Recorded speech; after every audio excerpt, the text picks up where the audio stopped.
तो अब मैंने एलन ज्वाइन कर ली और कोटा पहुंच गया। ब्रो कोटा पहुंच गया।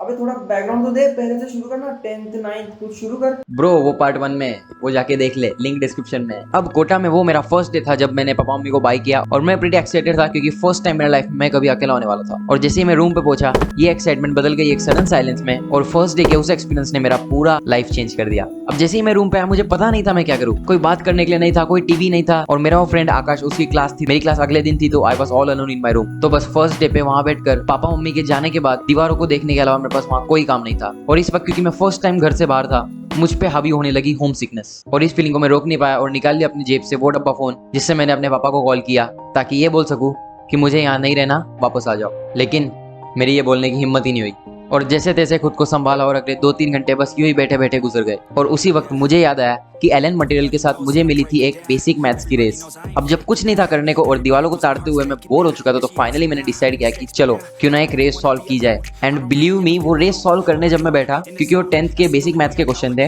हर एक क्वेश्चन सॉल्व करने के बाद वो जो किक मिली ना यार, वो जो सेटिस्फेक्शन था और पूरी रेस सॉल्व करने में मेरा टाइम कहाँ चले गया मुझे पता ही नहीं चला। तो उस टाइम मुझे क्लिक हुआ कि अगर कोटा में सर्वाइव करना है so the only way is to study. और मुझे पता था आई हैड नो चॉइस, मैं घर जा नहीं सकता और मुझे कोटा में सर्वाइव करना है, so I have to study.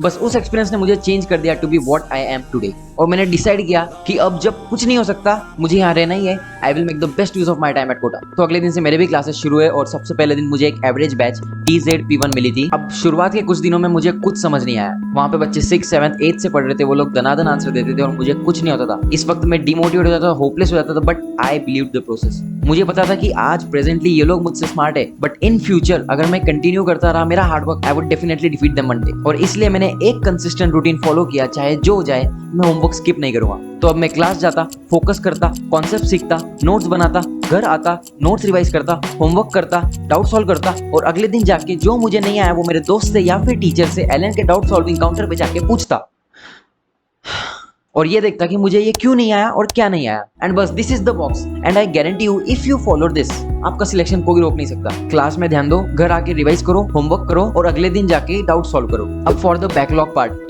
हो सकता है कि कभी कभी होमवर्क छूट गया तो फिर अगले दिन उसे करना पड़ेगा, ऐसे करके काफी बैकलॉग डेवलप हो गया है। तो इस वक्त आप ये करो कि उस होमवर्क का जो भी इररिलेवेंट पार्ट है उसे स्किप कर दो, छोड़ दो, भूल जाओ। जैसे मैं एग्जांपल देता हूँ, मेरी फ्लूइड्स की शीट में S2, आप अगर एलन में हो गए तो S2 आपको पता है it is one of the toughest exercise in the whole sheet, लेकिन मुझे लगता है वो थोड़ी सी इररिलेवेंट थी। तो मेरा वो बैकलॉग में S2 थे तो मैंने कई चैप्टर्स के S2 सॉल्व नहीं किए शीट में, क्योंकि वो मेरे बैकलॉग्स में थे और मुझे लगता था कि टफ है काफी मेरे लिए, तो मैंने उन्हें कभी सॉल्व भी नहीं किया। तो मुझे बैकलॉग था लेकिन मैंने उसे स्मार्ट वे में डील किया और मैंने बस उस बॉक्स को फॉलो किया और मुझे रिजल्ट्स दिखने लग गए। एलन का मेरा जो फर्स्ट टेस्ट हुआ था जब हम उधर गए थे, 900 बच्चों में से मेरा 721 रैंक आया था और 2.5 से 3 महीने बाद I was scoring in the top 100s। So believe me it worked like magic. और बस जब लगभग 3 महीनों बाद बैच शिफ्टिंग टेस्ट हुआ, मेरा रैंक टॉप 100 में होने के कारण मुझे शिफ्ट कर दिया गया TOP1, स्टार बैच के जस्ट नीचे वाली बैच होती है TOP1। अब मुझे वहां शिफ्ट तो कर दिया लेकिन मेरी फिर फट गई, क्योंकि वहां जो बच्चे थे ना भाई, they were fire, like literally fire. जितने टाइम में मैं क्वेश्चन लिखता था उतने टाइम में they used to be ready with their answer. I just didn't fucking understood how.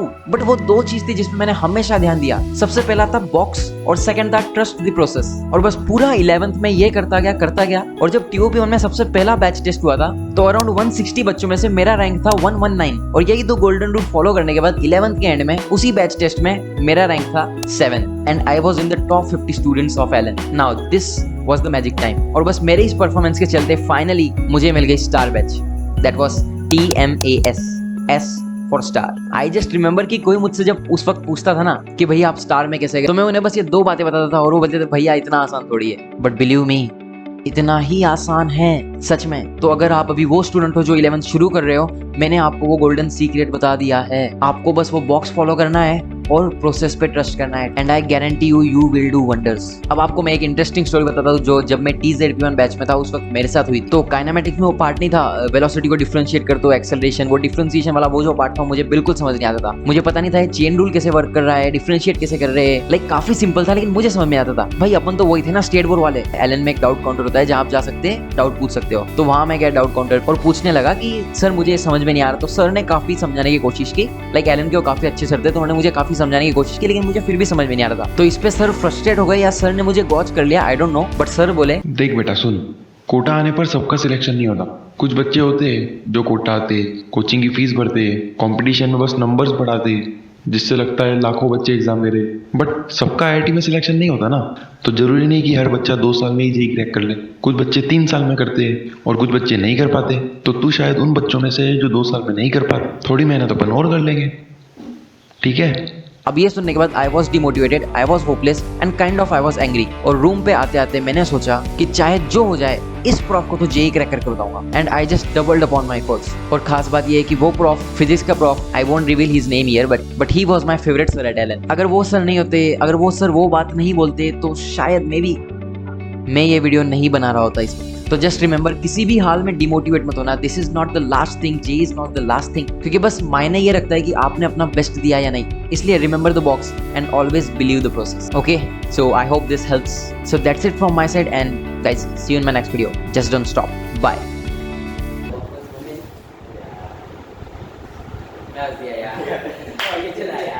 अरे तू भी हंस रहा है, ये सीरियस हो, तुम्हारा टीचर है ना सर। क्यों हंसा? क्यों रहा है? क्यों हंसा भाई यार? मेरी तू पहले हंसा, इसलिए मैं हंसा। अब ठीक है विशाल, सर तू बताओ कि हमने इंडेक्स को कर लिया, तो किसी को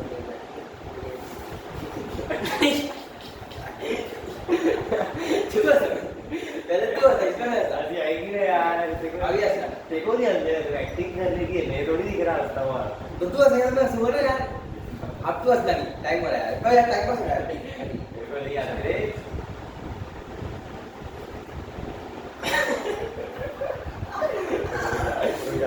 अभी हंसेगा, ठीक है। नाक ही बंद कर देना। हाँ, आँख बंद करके